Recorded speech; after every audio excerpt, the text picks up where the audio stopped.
Kadtong dito ko sa Africa nakadungog ko og usa ka sugilanon mahitungod sa duha ka buta. Kining duha ka buta kay tungod lagi lisod kaayo ang kinabuhi para kanila, nagsabot sila nga magpakamatay. Mauman nga niadto sila ngadto sa pangpang sa dagat nga lawom kaayo ang tubig. Unya nagsabot sila kung kinsa sa ilang duha ang muuna og ambak ngadto sa pangpang. So ni desisyon na lang ang katong mas tigulang nga buta nga siya ang muuna og ambak kay tigulang naman siya. Apan sa dihang moambak na ang maong tigulang nga buta, gibati siya kahadlok. Dili day siya gusto pa nga mamatay ni aning kalibutana. Busang iyang gihimo, nikuha siya og bato, ug mo iyang giitsa ngadto sa pangpang. Haron magtuo iyang kauban nga buta nga niambak na siya. Nisunod, naunta na pod pag-ambak ang bata-bata nga buta.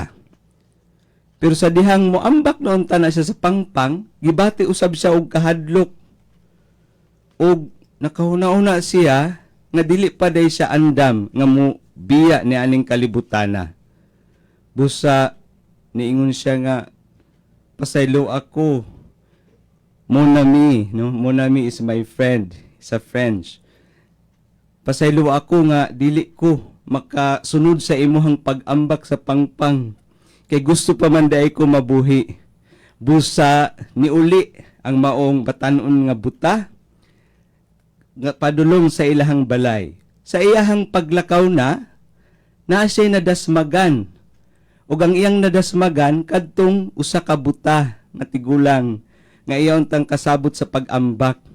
Ug nakahuna-huna ang duha nga wala day sila ni dayon sa pag-ambak, busa nagginaksanay ang duha ka buta sa kalipay nga wala day sila nadayon sa pagpakamatay. Mga kaigsuonan, mangutana ko sa inyo, nindot ba nga mabuhi ni aning kalibutana? Para sa mga mo graduate karon nga bulan, nindot kaayo nga mabuhi ni aning kalibutana. Pero kadtong wala pa nakahuman sa ilang thesis, murag dili gyud nindot mabuhi ning kalibutana, no? Sa mga makadawat og bonus o increase sa sweldo, lami kay mabuhi ning kalibutana. Pero kadtong hangtod karon, wala pa na umintuhan lang sweldo, mugtok pa kay ilahang naong, no? Lami kaayo mabuhi. Diri sa Cebu kung Domingo magbiyahe-biyahe ka, kay hawan kayang kalsada. Pero kung traffic gay kayo, duha na ka oras sa kalsada, o pagkaabot sa imong giadtuan, na magyoy lami mabuhi ning kalibutana, no? Lami mabuhi ning kalibutana kung magsuri-suri ta sa mga tourist spots dinhi sa Pilipinas. Pero kung magkasakit-sakit gani ang miyembro sa atong pamilya, nawa joy lami mabuhi ning kalibutana, no? Mga kaigsuonan, nga naman nga dili nato usahay makit-an ang kaanindot sa atong kinabuhi, no? Siguro kung nigarata kaayo, no? Ang sayop ra gyud permanente ang ato ang makit-an, no? Kanunay ra nato nga ginaihap, no, ang mga kasakit ning kinabuhia.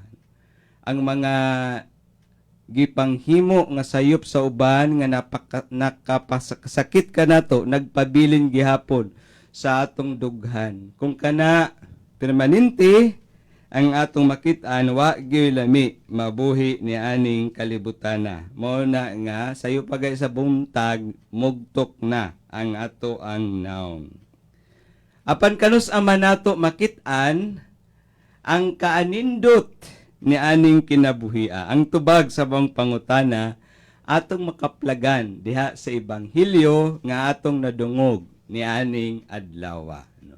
Una, makit-an na nato ang kaanindot ni aning kinabuhia kung nasayod na kita kung unsa man gyud ay ang gusto nato nga mahitabo sa atong kinabuhi.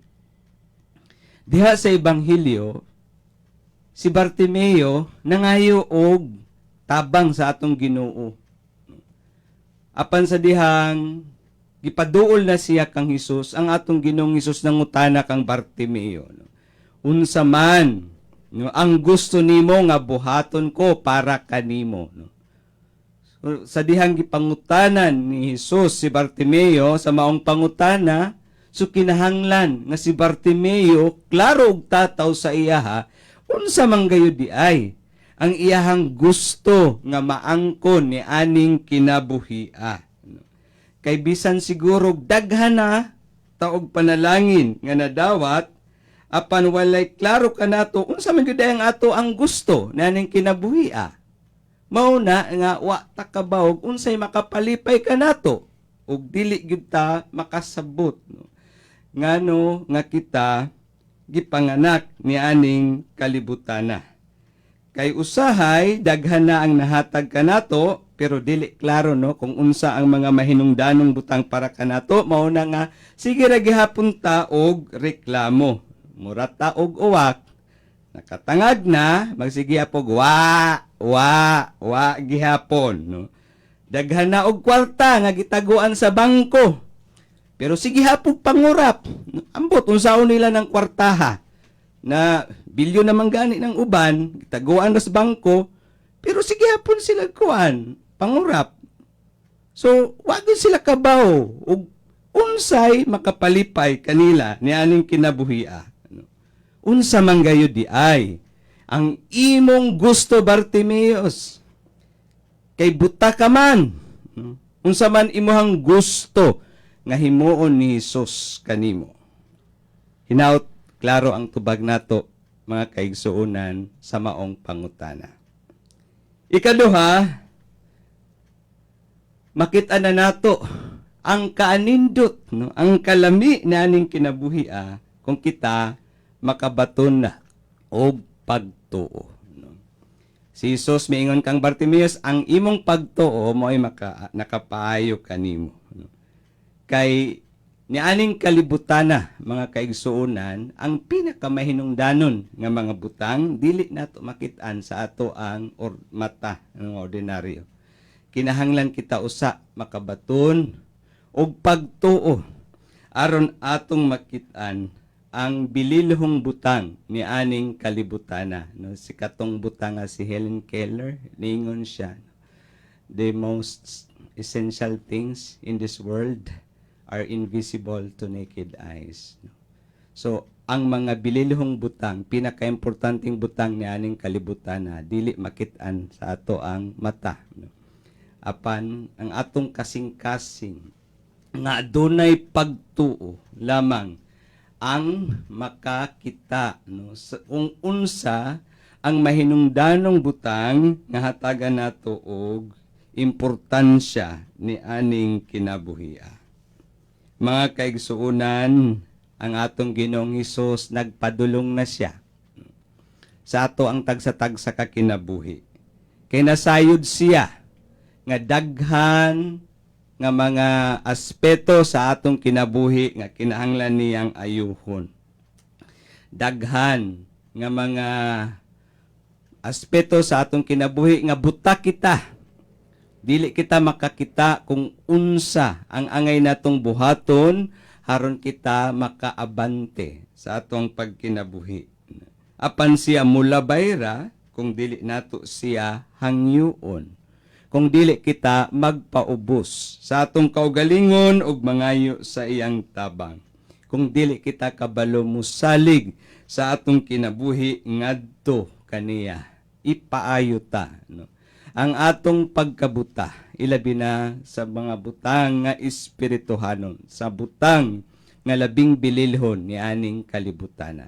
Hinaot nga ang kasing-kasing ni Hesus magpuyo na sa atong kasing-kasing ug sa kasing-kasing sa tanan.